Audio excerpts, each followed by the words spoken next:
पढ़ा था कि हमेशा करंट को क्या करता, विरोध करता या उसमें हमेशा रुकावट उत्पन्न करता, उसे हम लोग क्या कहते हैं, रेसिस्टेंस। अब जरा सुनो, रेसिस्टेंस जो होते हैं ना, हम इनकी सजावट हमेशा सजावट दो तरीके से करते हैं, एक श्रेणी क्रम के रूप में और एक समानांतर क्रम के रूप में। तो आज हम लोग देखेंगे कि श्रेणी क्रम रेसिस्टेंस किसे कहते हैं। उसकी पूरी तरह से आप हिंदी देखिएगा तो कहा जाता है श्रेणी क्रम प्रतिरोध किसे कहते हैं, इसकी व्यंजक को साबित करें। तो आप हमेशा समझिए कि श्रेणी क्रम प्रतिरोध हम उसे कहते हैं जिनमें प्रत्येक प्रतिरोध के लिए धारा का मान हमेशा क्या होता है, समान। उसे हम लोग हमेशा कहते हैं श्रेणी क्रम प्रतिरोध। इसी को इंग्लिश में हम लोग कहते हैं सीरीज रेसिस्टेंस। जब हमने आपको कैपेसिटर्स पढ़ाया था तो उसमें भी यही चीज़ हमने बताया था कि हम कैपेसिटर का भी कॉम्बिनेशन दो तरीके से करते हैं, एक सीरीज के रूप में और एक पैरेलल के रूप में। आप याद कीजिए कि जब हम सीरीज कॉम्बिनेशन ऑफ कैपेसिटर पढ़ाए थे तो वहाँ पे हमने कहा था कि जितने भी कैपेसिटर श्रेणी क्रम के रूप में है, सीरीज के रूप में है, प्रत्येक के लिए धारा का मान क्या था, समान था। उसे हमने क्या कहा था, श्रेणी क्रम समूहन। यहाँ पे कुछ अंतर नहीं है, सिर्फ वहाँ पे कैपेसिटर था और यहाँ पे क्या रेसिस्टेंस है। तो आपको हमेशा 2 नंबर में या 3 या 5 नंबर में कभी भी आपको पेपर में पूछ सकता है कि साबित करें कि श्रेणी क्रम समूहन का व्यंजक क्या होता है, या फिर आपको ये कह देगा कि प्रूव दैट RT बराबर R1 प्लस R2 प्लस क्या कह देगा R3, या फिर इसको लैंग्वेज में पूछ सकता है कि 3 प्रतिरोध के लिए इसका श्रेणी क्रम समूहन का व्यंजक साबित करें। तो सबसे पहले आप क्या कीजिएगा कि 3 रेसिस्टेंस बना दीजिएगा और तीनों रेसिस्टेंस को किसी एक ही चालक के द्वारा जोड़िएगा। तो जो हमारा पहला रेसिस्टेंस होगा इसको R1, दूसरे को R2 और तीसरे को R3। आप ये सोचिए कि तीनों रेसिस्टेंस को आपने किसी एक चालक तार लिया कि अलग अलग चालक तार लिया, एक ही चालक तार के द्वारा जुड़ा हुआ। और इन तीनों रेसिस्टेंस से क्या हमने किसी एक सेल को कनेक्ट किया, एक बैटरी को कनेक्ट किया। जब इस सेल से हम जैसे ही करंट देना शुरू करेंगे तो प्रत्येक रेसिस्टेंस के लिए जो हमें धारा का मान होगा, प्रत्येक रेसिस्टेंस के लिए धारा का मान हमेशा क्या हो जाएगा, I। R1 के लिए भी क्या हो जाएगा, I, और R2 के लिए भी क्या होगा, I, और R3 के लिए भी। लेकिन पोटेंशियल कभी समान नहीं होगा।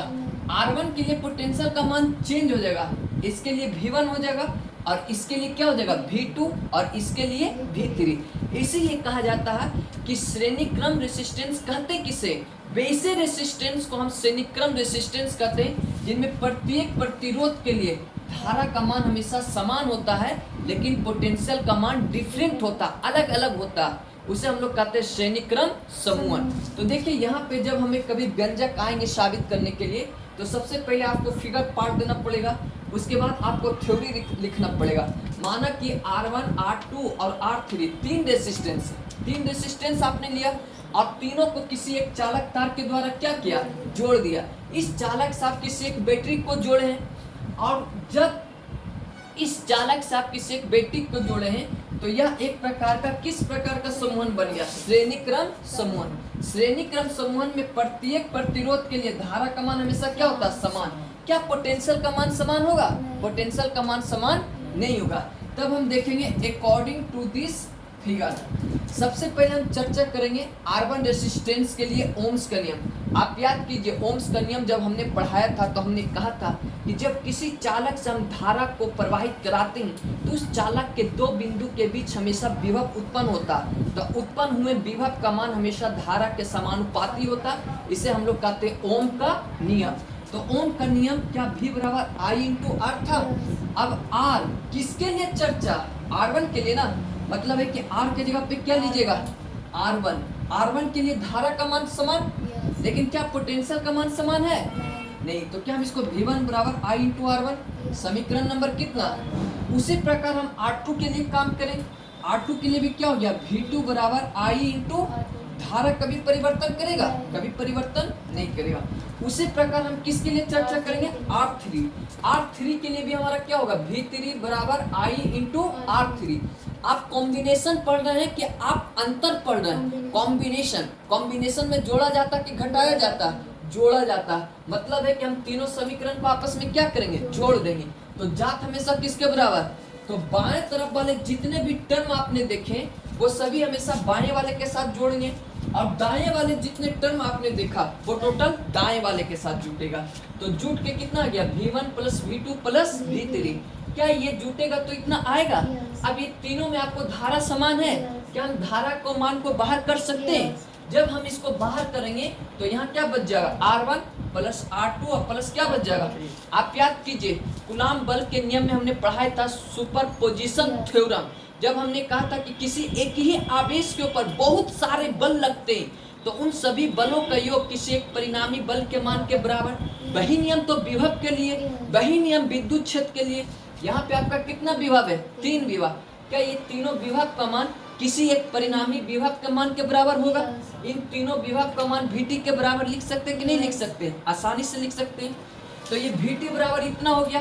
अब हमें ये ना चाहिए, हमें इससे कोई मतलब है, ये गुना में इधर आएगा तो क्या होगा? डिवाइड में। तो VT बटा I, VT बटा I क्या ये RT के बराबर होता? और यही RT बराबर क्या हो गया? R1 प्लस R2 प्लस क्या हो गया? ये कितने रेसिस्टेंस का आपने कॉम्बिनेशन बनाया?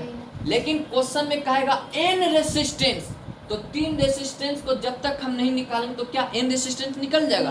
तो जब हमें n कहेगा तो हम डॉट डॉट डाल के क्या दे देंगे? RA। अब यहाँ पे फिगर में क्या चेंज कर देंगे? बस हल्का सा चेंज करेंगे। n रेसिस्टेंस का है ना, आप क्या ले लीजिए, खाली RN ले लीजिए। अब यहाँ से चालक, यहाँ से एक डॉट डॉट दे के एक रेसिस्टेंस ले लीजिए RN। अब ये क्या हो गया? RN हो गया, RN हो गया। अब ये n रेसिस्टेंस के लिए, n रेसिस्टेंस के लिए, तो जब वो n के लिए पूछेगा तो यहाँ पे डॉट डॉट डाल के वो क्या कर देगा? RN डाल देगा। तो जब जो सूत्र हमें 3 रेसिस्टेंस के लिए, वही तो n रेसिस्टेंस के लिए, बस हल्का सा थोड़ा चेंज आएगा। तो आज हमने आपको श्रेणी क्रम समूह बता दिया, कल हम आपको बताएंगे parallel combination of the resistance.